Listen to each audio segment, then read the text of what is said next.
Hi, welcome back to Books and Bocadillos. My name is Mariandrea, and I have a bit of a different video for you today.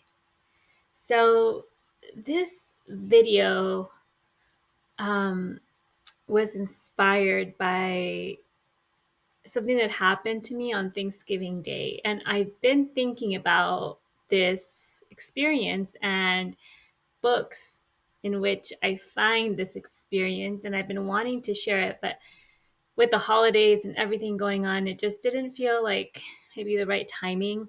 And so I've been sitting with it, and I've been on a roll lately with recording videos and getting them posted. And that has been a challenge as I'm getting used to BookTube and having a channel. And so tonight I just kind of felt like, okay, if I don't do this now, I'm not going to do this. So I better get to it. So a little bit of like backstory because I'm like queen of backstories.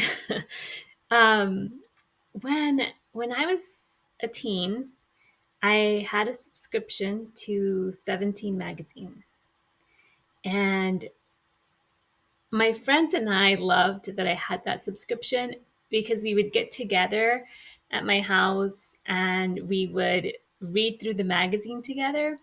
And one of our favorite sections in those 17 magazines was at the very end. I cannot remember what the column was called, but there was a section in the magazine that was for writing in your most embarrassing moments. And we loved reading those anecdotes and stories of embarrassing moments.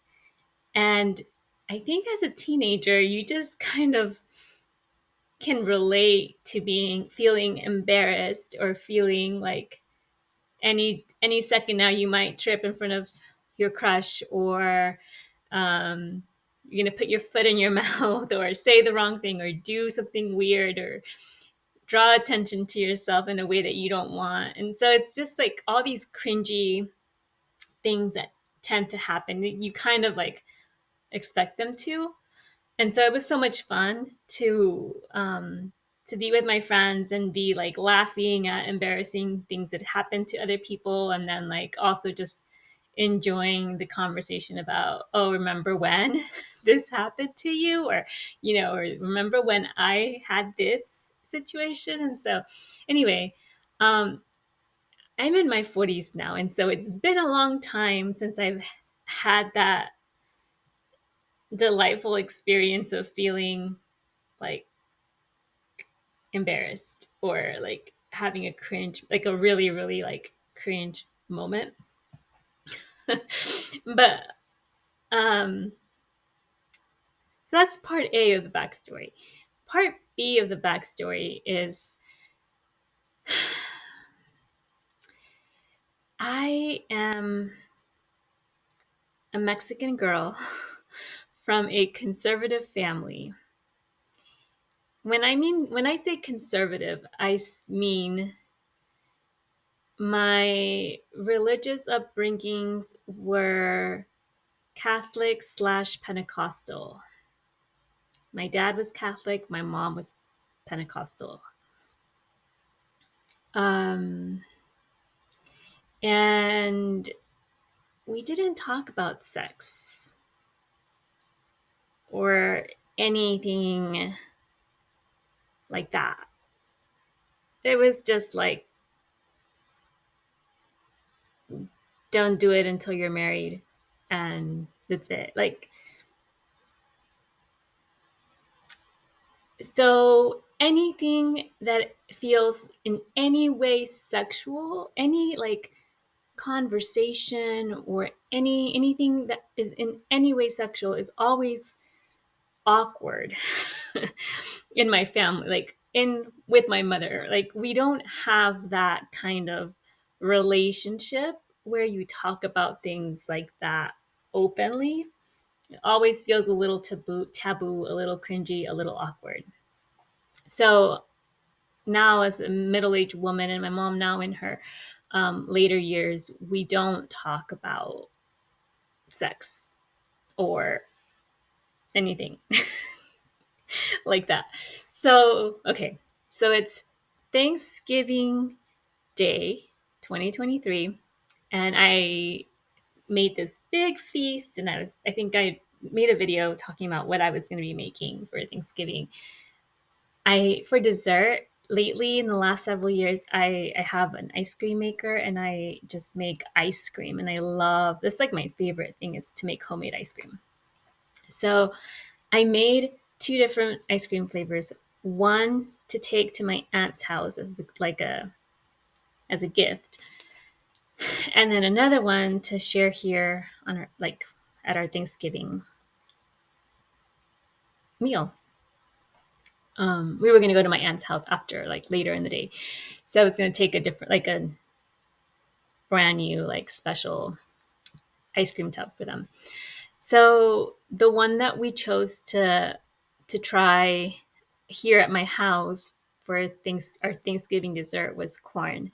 I made a corn and I made a sweet potato, kind of like a sweet potato casserole themed. So the sweet potato casserole themed ice cream we took to my aunt's, and we had the sweet corn here. And so imagine this, I have my ice cream cones and I make the ice cream, and my husband goes upstairs. He's going to watch the football game. My mom and I go outside to my back porch, and I take the ice cream cones outside. And I'm sitting there, and we're trying the ice cream, and she's like, "Oh, it's really good. It tastes really good." And I am sitting there with my ice cream cone, and I'm like licking my ice cream. And then I start having a moment. Like, imagine Meg Ryan in when Harry met Sally and they're at the diner and she is having that great scene with a fake gasm. I started I caught myself. I started making the sounds that Meg Ryan makes in that scene. And then I caught myself maybe 10 to 20 seconds in, and 10 to 20 seconds is a long time. Maybe it was 30. I don't know. It felt like a long time that I am making these noises, and I just felt so mortified. I mean, I was really enjoying this ice cream. It was amazing. My pleasure centers in my brain. Like if somebody were to have hooked up electrodes to my head or done a scan, everything, all the pleasure points inside my brain would be lit up. I was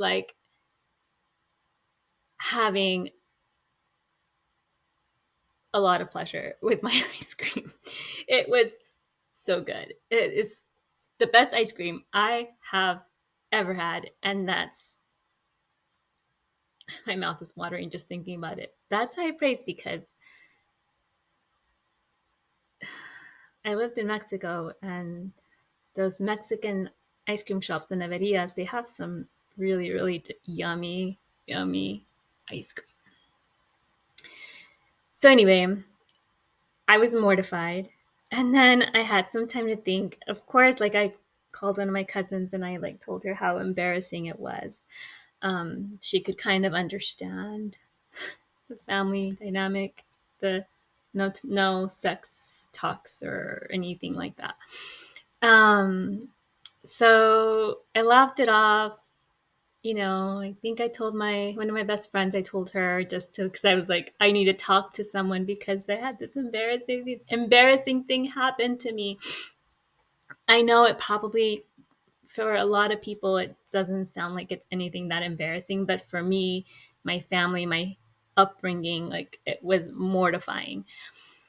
So I was thinking about foodiegasms and how they were a real thing, but I never hear anybody talking about foodiegasms. And I do know some stories and some books that talk about foodiegasms, and I wanted to talk about that on the channel. I'm a new booktuber. I might just lose all my subscribers, but I'm here to talk about books and books that I love and things that are fun that I enjoy, and why not? So today I have 3 books. 2 I have physically. One I'll talk about it. I actually listened to the audiobook of that one. Actually, it might be 4 because I think the 2 that I'm thinking about both have foodiegasms, and that author's brilliant at foodiegasms. So let's get started. I'm going to start with like the most obvious. Like when you think of foodiegasm on the page, I think if I were to survey BookTube and say a foodiegasm like on the page, what comes to mind? I think if you've read this book, you know, I think this would be like really high up there. Como agua para chocolate, like water for chocolate. This book is so good. It's written by Laura Esquivel, and it's about Tita. And Tita is the youngest child in her Mexican family. And her role, her parents have decided, her mom has decided that her role is that she cannot get married because she will need to be the caretaker to her parents as they age. So Tita falls in love and has all the feels, and she's young and she's beautiful, and this man falls in love with her, but it's one of those forbidden romances because of her station in life, her role in her family. And there's a scene in here where she is, yes, this one here. So capítulo 3, chapter 3, March, codornices en pétalos de rosas. So she makes these like doves, birds in simmered in rose petals. So like every chapter has a recipe that's attached to it. So Tita is a foodie. She's a foodie. She's the one that cooks their family meals because she has this joy and love and passion for cooking. And she also has a gift, and that gift is that she can transmit her emotions through her food, through her cooking. And so she gets okay, I mean, not get ahead of myself. I'll tell you the ingredients. The ingredients for this recipe are a dozen roses, preferably red, 12 nuts, 12, I think they're hazelnuts, castañas. No, walnuts, 12 walnuts, castañas are walnuts. 2 cucharadas de mantequilla, 2 tablespoons of butter, 2 cucharadas de fécula de maíz, 2 tablespoons cornstarch, 2 gotas de esencia de rosas. So that's 2 drops of essential, or not essential oil, but rose extract. 2 cucharadas de anís, 2 tablespoons of anís, 2 tablespoons of honey, 2 garlics. I think that's 2 cloves of garlic. 6 codornices, so 6 like doves to eat, and 1 pitaya, 1 dragon fruit. And so it gives you like how to make.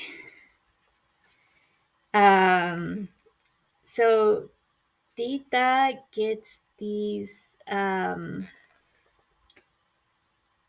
She gets a gift. So Pedro, her love interest, brings her a dozen red roses, and she is so excited about these roses, and she has like everything is like there's tension, the way he looks at her, and like all of like what's happening physically in her body. um and she cooks this meal, and everybody around the table starts having an orgasm. Everybody's like there's a quote here that says, um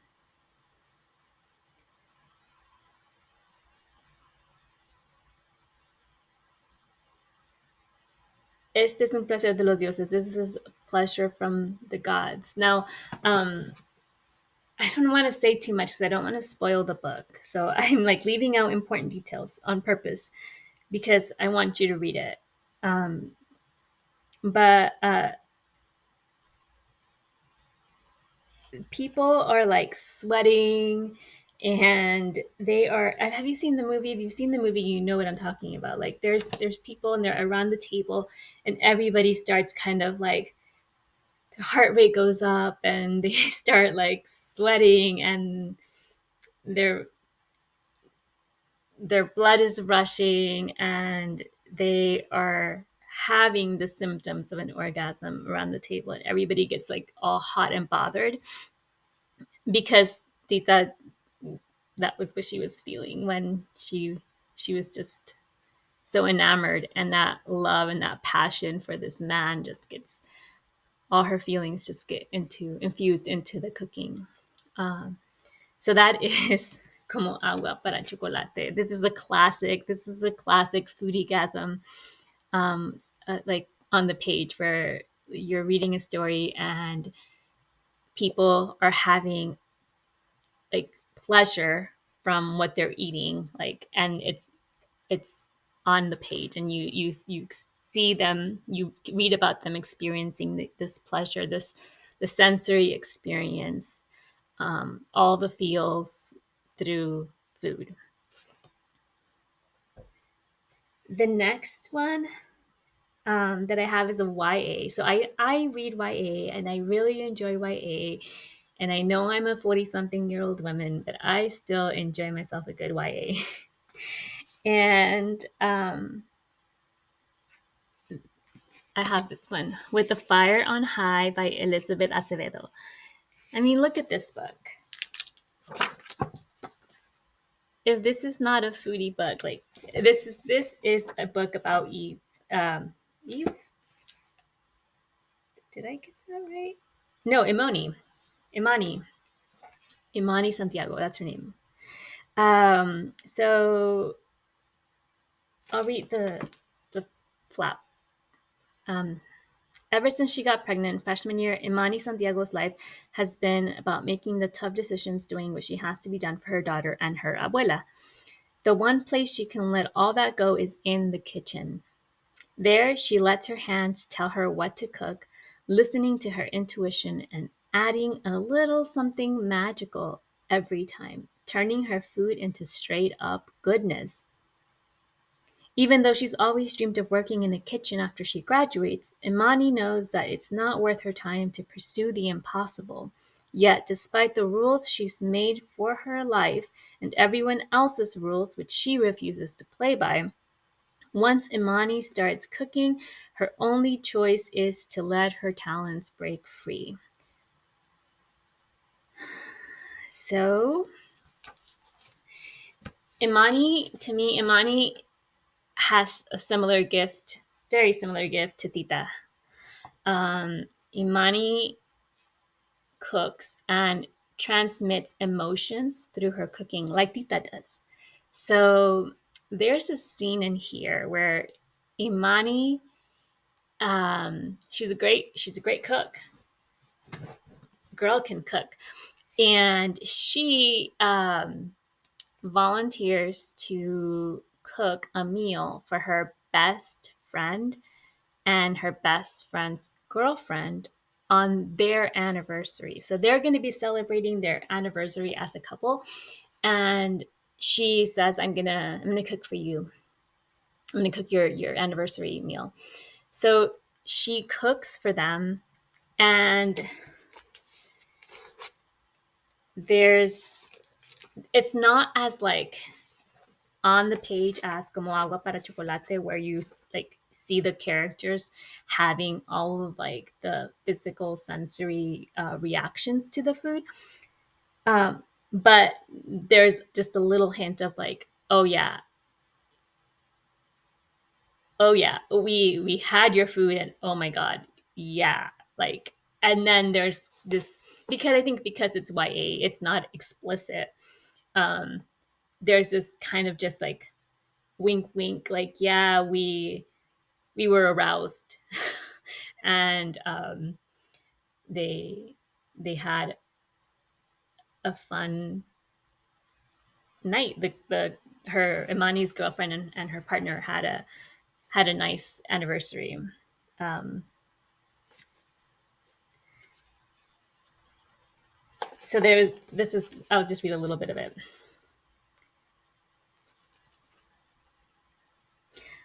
Taste buds. Although my Sunday was transformed from cluster mess into a nice memory, Monday rolls around and I've overslept. Baby girl is late for daycare, and Vuela keeps crawling my head off about the smallest things, and by the time I make it to the bus stop, I've missed Angelica and advisory. And what doesn't help my bad mood is that I still haven't made a decision about culinary arts. I have one period after lunch to decide whether I'm going or not. And I know that if I tack on too many more absences, I'm going to have to drop the class simply because I'll be failing it. I don't know what I'm going to do.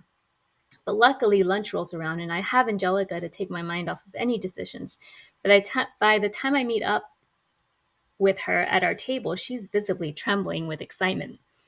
You don't understand, Imani. It was so perfect. I nod and smile. Tell me everything. Why was it so perfect? So it was perfect not just because of the movie Laura streamed, which was funny and romantic, or the deep conversations we had, or the wine Laura brought from her father's house. I was so nervous, I was giggling, and Laura just reached out, and well, that part was perfect too. All of it. Something inside me stops, laughing at her dreamy expression. My girl is truly in love, and I'm choked up having to be a part of making that night special for her. Imani, the food. I've had you cooking a dozen times, but there was one point where Laura and I both put our forks down and just grinned like little kids because we were so happy. And I think the meal had something to do with it because I had some of the leftovers last night and I just felt all warm and fuzzy and loved inside. If I ever have that chimichurri sauce again, I'll think of that night. So it says, I laugh. It's chimichurri sauce, Angelica, and I'm glad you liked it. I told you I put a little extra heat in it, and it sounds like you added more than enough spice to the rest of the night. So that's With the Fire on High by Elizabeth Acevedo, and this book has that little bit of, I just slight like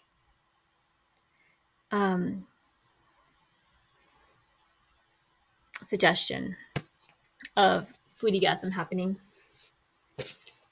Okay, so the last two books I want to talk about, I don't have, but I had one and I donated it, but I I listened to both of them on audio, and this is Pride, Prejudice, and Other Flavors by Sonali Dev, and A Recipe for Persuasion, also by Sonali Dev. So in Pride, Prejudice, and Other Flavors, you have the protagonist. So this is a retelling of Pride and Prejudice. So you have the protagonist, the female protagonist is more like the Darcy character, and the male protagonist is more like Elizabeth Bennet. And so the female protagonist, so the male protagonist, the Darcy character, though the male character, I guess we'll just, for the sake of gender, we'll just say Darcy is male and Elizabeth Bennet is female, but I think they're actually gender flipped. But the male, the Darcy character, he he's a chef, and he gets hired to cook for a very special event for their family. And the female character comes in, and she's like running late, and she's a like a surgeon, and she's just very, very like successful. And she comes in, she's a little late, she's hungry, she hasn't eaten, she's been working all day, and she starts just eating whatever's in the kitchen. And then the chef walks in on her, and she's like eating, and she's like having a foodiegasm, where she's like, this is so good. And she's like, like really, really into the food, and really like having a moment, like a private moment. And he just walks in, and she's like all over his food and doesn't know, and whatever. Of course, because it's Pride and Prejudice, and that happens in the beginning. And it happens again throughout the book, like a couple of times when she tries his food, and then after, like, they don't hit it off in the beginning, and they're kind of like, like, like at each other. And then later, when she tries his food, like, she like has all these like pleasure experiences, and she like really wants to like just delight in the food, and she's like holding back a little bit. So that's really fun to read. And then Recipe for Persuasion is my favorite. I think Persuasion is my favorite Jane Austen, and Recipe for Persuasion so far is my favorite Sonali Dove. And the female protagonist in Recipe for Persuasion is a chef, and she gets cast to be on a like Dancing with the Stars, but Cooking with the Stars, kind of a game show, or like a TV production. So think Great British Bake Off, but if you were cooking with a celebrity chef and you were like partnered. So the main character gets cast for this show, this cooking show, and the star that she gets paired with is actually someone from her past, someone that she was in love with, and didn't work out. Like, their love story ended too soon, and so much time has passed, and now they reconnect on this game show. And he's like a famous athlete, successful, and she's a chef, and she's trying to hold in all of her feelings because she doesn't want the world to know that there's a history between them. And he cooks, like, they're cooking together, and he cooks something, and she tries it. I want to say it was the churros. I think he makes churros, and she tries it, and she's like, and she's like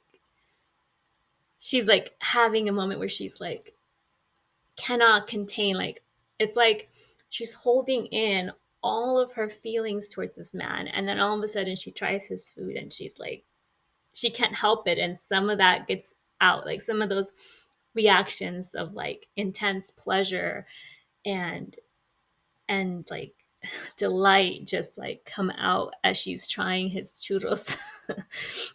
And I'm sorry, it's just hilarious to me as I'm thinking about it now.